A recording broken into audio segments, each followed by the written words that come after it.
Welcome सन point. आज मैं आप सबके लिए मैथ का बहुत ही इंपॉर्टेंट और यूजफुल टॉपिक लेकर के आया हूं जिसका नाम है सब्स्टिट्यूशन मेथड, दैट मीन्स प्रतिस्थापन विधि। आज हम लोग इस वीडियो में प्रतिस्थापन विधि से समीकरण को सॉल्व करना सीखेंगे। एक्चुअली ये क्लास 10th का टॉपिक है और इससे संबंधित एनसीईआरटी के बुक में चैप्टर नंबर 3 में कुछ सम्स दिए हुए हैं। तो चलिए वीडियो को स्टार्ट करते हैं और सब्स्टिट्यूशन मेथड, दैट मीन्स प्रतिस्थापन विधि से समीकरण को सॉल्व करना सीखते हैं। जैसे उसके लिए मैंने कुछ क्वेश्चंस लिए हैं जिसमें सभी में दो इक्वेशन है और इस समीकरण को हम लोग प्रतिस्थापन विधि से सॉल्व करना सीखेंगे, दैट मीन्स सब्स्टिट्यूशन विधि। तो देखिए फर्स्ट क्वेश्चन है x + y = 14 and x - y = 4। ये दो इक्वेशन है और इसको हम लोग सब्स्टिट्यूशन मेथड से सॉल्व करते हैं। तो देखिए इसको हम लोग फर्स्ट इक्वेशन मान लेते हैं और इसको हम लोग सेकेंड इक्वेशन मान लेते हैं, दैट मीन्स फर्स्ट समीकरण और सेकेंड समीकरण। तो देखिए इसका जो मेन है मतलब की थिंग है सब्स्टिट्यूशन मेथड में, इसमें हम लोगों को क्या करना होता है, अगर हम लोग फर्स्ट से या तो x की वैल्यू या तो y की वैल्यू फाइंड आउट करते हैं और फिर उस वैल्यू को सेकेंड समीकरण में सब्स्टिट्यूट कर देते हैं, या सेकेंड से x और y की वैल्यू फाइंड आउट करते हैं और उस वैल्यू को फर्स्ट में सब्स्टिट्यूट कर देते हैं, दैट मीन्स प्रतिस्थापन कर देते हैं। इसलिए इसको प्रतिस्थापन विधि या सब्स्टिट्यूशन मेथड कहा जाता है। तो जैसे देखिए यहाँ पर है फर्स्ट इक्वेशन में x + y = 14। तो यहाँ से हम लोग x की वैल्यू फाइंड आउट करते हैं। आप चाहे तो y की भी कर सकते हैं, x का करें या y का करें, किसी एक का वैल्यू हम लोग फर्स्ट इक्वेशन से फाइंड आउट करेंगे। तो x = क्या आएगा, 14 - y आ जाएगा। और इसको हम लोग इक्वेशन नंबर 3 कंसिडर कर लेते हैं, मान लेते हैं। अब इस इक्वेशन की वैल्यू को सेकेंड में सब्स्टिट्यूट करते हैं तो हम लोगों को लिखना होता है put the value of equation number 3 into in the second. तो हम लोग हिंदी में लिख लेते हैं कि x का मान समीकरण सेकेंड में रखने पर,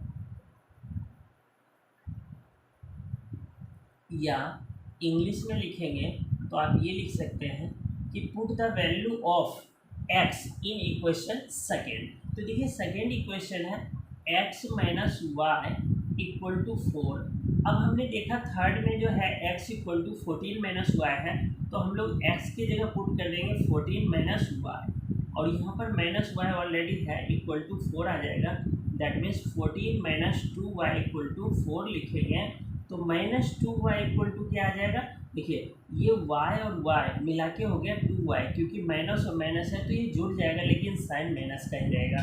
तो -2y, अब यहाँ 4 माइनस ये इस साइड आएगा तो -14 हो जाएगा, दैट मीन्स -2y = -10 आ गया। अब देखिए दोनों साइड माइनस है तो माइनस से माइनस कैंसिल कर देंगे तो आ गया प्लस में। अब y = हम लोग लिखेंगे 10/2, 2 × 5 = 10, दैट मीन्स y = क्या आ गया, 5 आ गया। आई होप कि y का वैल्यू फाइंड आउट करने तक समझ में आ गया होगा। चलिए अब हम लोग x का वैल्यू फाइंड आउट कर लेते हैं। तो यहाँ पर मैं लिख देता हूँ x के वैल्यू के लिए। देखिए x के लिए हमारे पास है x = 14 - y, that means y की वैल्यू किस में रख देते हैं, इक्वेशन नंबर 3 में।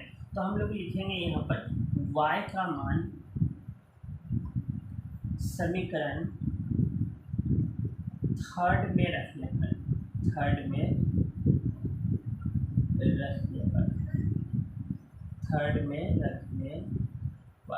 तो देखिए समीकरण थर्ड जो है वो x = 14 - y है और y की वैल्यू हमने देखा है 5 है, तो 5 लिख लेंगे। 14 - 5 करेंगे तो कितना आएगा, 9 आएगा। तो आपको पता चल गया x = 9 है और y = 5 है।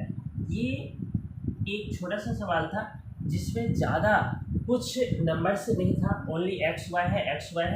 आपको शायद समझ में आ गया होगा क्योंकि मैंने बहुत ही इजी सम लिया था ताकि आपको पूरी तरह से सब्स्टिट्यूशन मेथड समझ में आए। तो इसमें क्या करते हैं हम लोग, फर्स्ट ऑफ ऑल कोई भी समीकरण से x या y की वैल्यू निकालते हैं, चाहे वो फर्स्ट से निकले चाहे सेकेंड से।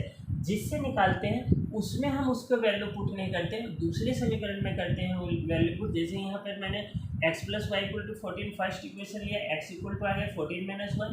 अब इस वैल्यू को हमने सेकेंड इक्वेशन में पुट किया, तो उससे हमने वाई को का वैल्यू फाइंड आउट किया, और वाई का वैल्यू समीकरण थर्ड में रखा, तो उससे हम लोगों ने एक्स का वैल्यू फाइंड आउट कर लिया। इस तरह से हमने एक्स वाई को फाइंड आउट कर लिया।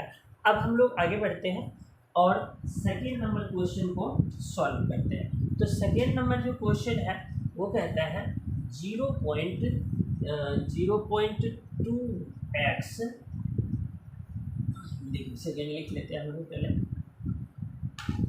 सेकेंड इक्वेशन क्वेश्चन है 0.2x। अब देखिए हमने दशमलव वाला लिया है ताकि आपके हर प्रॉब्लम्स को सॉल्व कर पाऊँ। 0.2x plus 0.3y equal to 1.3 है। देन है 0.4x plus 0.5y equal to 2.3। अब देखिए ये इक्वेशन नंबर फर्स्ट और ये इक्वेशन नंबर सेकेंड है। अब देखिए इसे हम लोग सॉल्व करते हैं। तो जैसे कि यहाँ पर 0.2x है इक्वल टू क्या आएगा 1.3, और ये इस साइड ले जाएंगे तो माइनस आएगा 0.3y। आई होप कि क्लियर हो रहा होगा आपको। अब देखिए आगे x इक्वल टू क्या आ जाएगा 1.3 माइनस 0.3y अपॉन 0.2। ये इक्वेशन नंबर थर्ड कंसीडर कर लिया हमने इसको। अब इस वैल्यू को हम लोग इक्वेशन नंबर सेकेंड में पुट करेंगे, तो लिखेंगे समीकरण थर्ड का मान समीकरण सेकेंड में रखने पर। तो समीकरण जो थर्ड सेकेंड है आपका वो 0.4x, x हम पहले लिख लेते हैं क्वेश्चन को, 0.5y इक्वल टू 2.3। आगे है x की जगह पर लिखेंगे 0.4, पहले लिख लेते हैं। x की जगह पर इस वैल्यू को रखेंगे 1.3 माइनस 0.3y अपॉन 0.2, और यहाँ पर है 0.5y इक्वल टू 2.3। अब देखिए डेसिमल से इस डेसिमल को क्लियर कर लेंगे, 2 2 जा 4 आ जाएगा, दैट मीन्स यहाँ पर 2 आ गया, और 1.3 है माइनस 0.3y है, और प्लस में 0.5y इक्वल टू 2.3। यहाँ तक आपको शायद समझ में आ रहा होगा। चलिए इसको मल्टीप्लाई करेंगे, 13 2 जा 26 होता है, तो 2.6 माइनस 3 2 जा 6 0.6y plus 0.5y equal to 2.3। Clear हो रहा होगा। अब देखिए इस दोनों को माइनस करेंगे क्योंकि 0.6y है 0.5y है, एक माइनस है एक प्लस है, तो माइनस करेंगे तो माइनस में आएगा 0.1y इक्वल टू 2.3, और ये इस साइड लेंगे माइनस आएगा 2.6, तो माइनस 0.1y इक्वल टू क्या आएगा माइनस 0.3। माइनस से माइनस कैंसिल हो गया, डेसिमल से डेसिमल भी कैंसिल कर सकते हैं, तो y इक्वल टू जो है यहाँ दिख ले रहा है आपको। चलिए यहाँ हम लोग सॉल्व कर लेते हैं इसको। यहाँ पर है minus 0.1y equal to minus 0.3, minus से minus cancel, y equal to क्या आएगा 0.3 अपॉन 0.1, डेसिमल से डेसिमल कैंसिल, 1 3 जा 3, तो क्या रिजल्ट आया y equal to 3। I hope कि यहाँ तक समझ में आया है। अब y की वैल्यू हम लोग क्या करते हैं इक्वेशन नंबर थर्ड में पुट कर देते हैं। तो इक्वेशन नंबर थर्ड में पुट करने के लिए यहाँ पर मैं आगे बढ़ाता हूँ इस क्वेश्चन को, सॉल्यूशन को, कि y इक्वल टू 3 कहाँ रखने पर, यानी कि y का मान समीकरण थर्ड में रखने पर,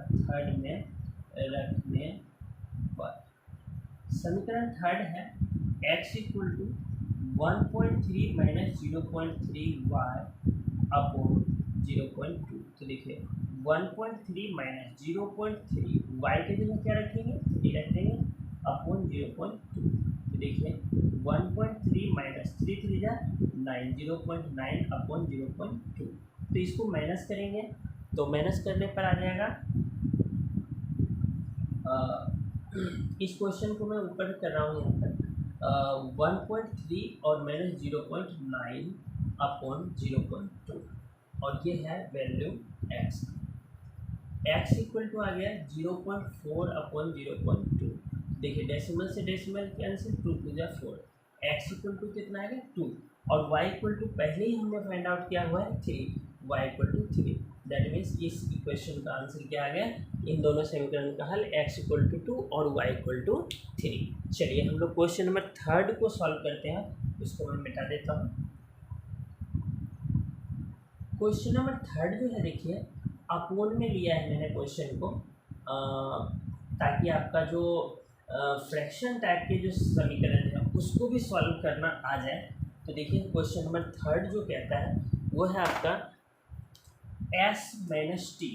क्वेश्चन नंबर 3 कर रहे हैं हम लोग solve, s minus t equal to है 3 और s upon 3 plus t upon 2 equal to है 6। तो देखिए ये इक्वेशन नंबर फर्स्ट और ये सेकेंड। फर्स्ट से लिखेंगे s minus t equal to 3, x equal to क्या आएगा 3 प्लस टी। ये इक्वेशन नंबर आ गया 3। इस वैल्यू को किस में सेकेंड में पुट कर लेते हैं। तो या तो चाहे तो आप सेकेंड को और आसान बना सकते हैं इसका एलसीएम लेकर के, नहीं तो आप डायरेक्टली इसमें भी वैल्यू पुट कर सकते हैं। तो चलिए हम लोग पहले इसको आसान बना लेते हैं इक्वेशन नंबर सेकेंड को। इसके लिए हम लोगों को इन दोनों का एलसीएम लेना पड़ेगा। 3 और 2 का एलसीएम लेंगे तो 6 आएगा, 3 से डिवाइड देंगे 2 यानी कि यहाँ पर 2s आ जाएगा, प्लस 2 से देंगे तो 3t आ जाएगा, इक्वल टू आ जाएगा 6। तो that means 2s plus 3t equal to आ गया 36, बिकॉज 6 6 जा 36 आ गया। अब देखिए ये वाला जो वैल्यू है s का वो इक्वेशन नंबर सेकेंड में रखते हैं, क्योंकि सेकेंड का जो सॉल्यूशन करके ये आया है। तो s का मान समीकरण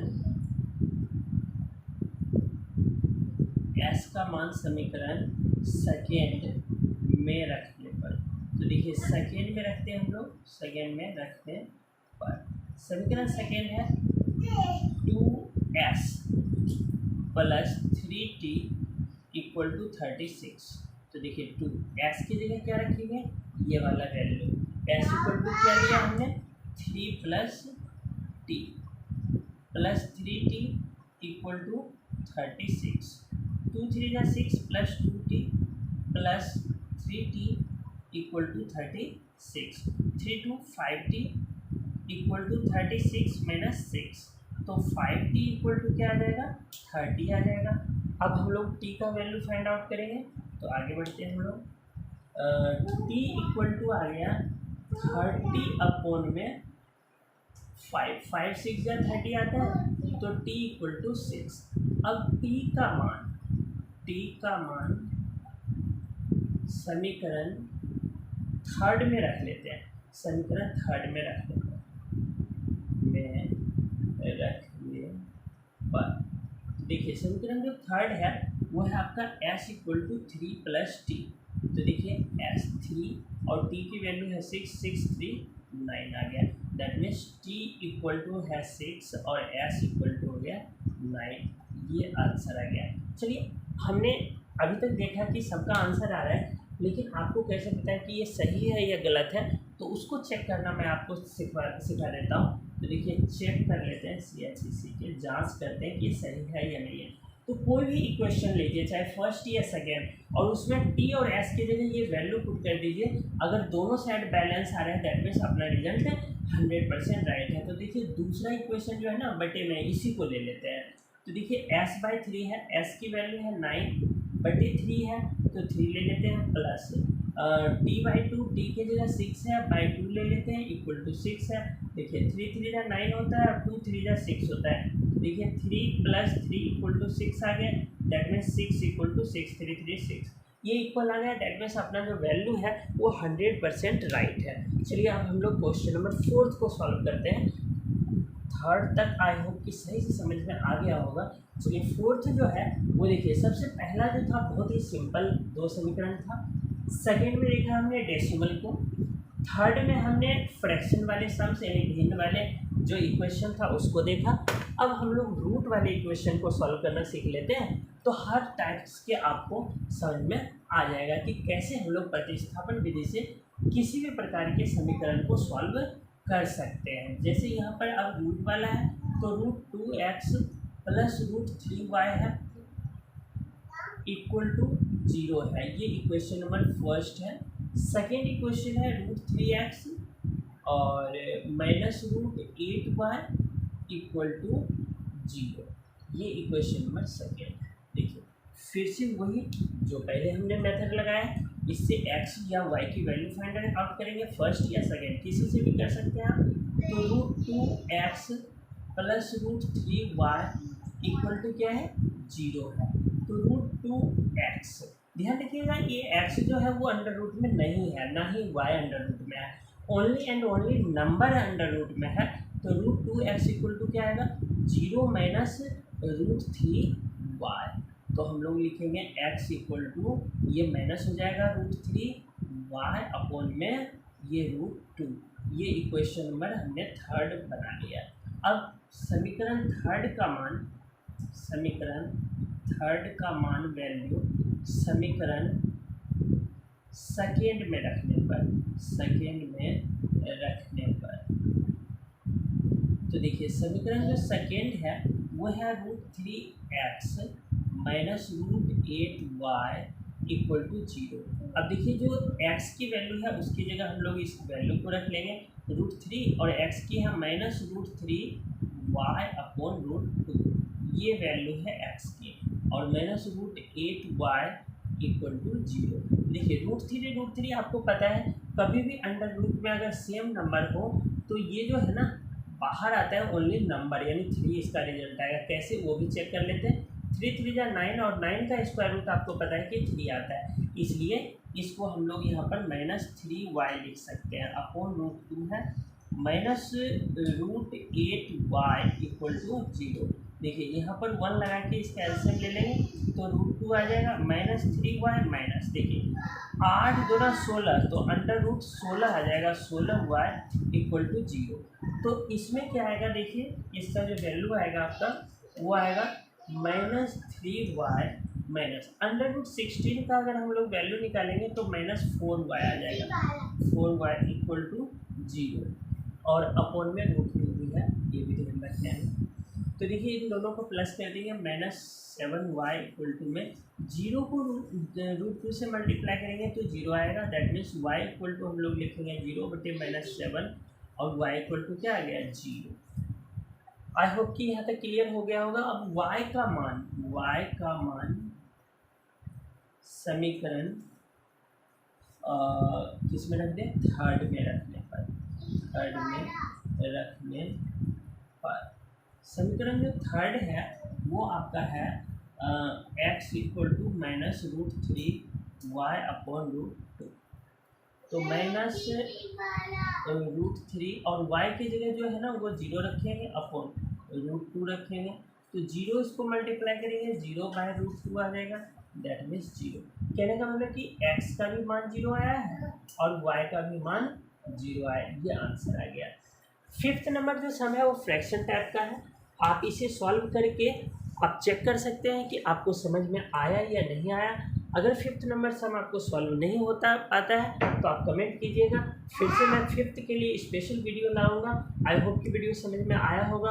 अगर आप बाय क्रॉस मल्टीप्लिकेशन भी सीखना चाहते हैं तो उसके लिए मैंने वीडियो डाला हुआ है, आप उसे भी देख सकते हैं। और नेक्स्ट टॉपिक जो मैं लाऊंगा वो एलिमिनेशन मेथड लाऊंगा और उसे भी मैं इसी तरह से समझाने की पूरी तरह से कोशिश करूंगा। मुझे तो पूरी उम्मीद है कि आपको वीडियो समझ में आया होगा। फिर भी अगर कहीं से कहीं कमी रहता है तो आप कमेंट कीजिएगा, मैं पूरी कोशिश करूंगा नेक्स्ट वीडियो में फिर से मैं इस मेथड को दोबारा समझाऊँ। आपका बहुत बहुत धन्यवाद।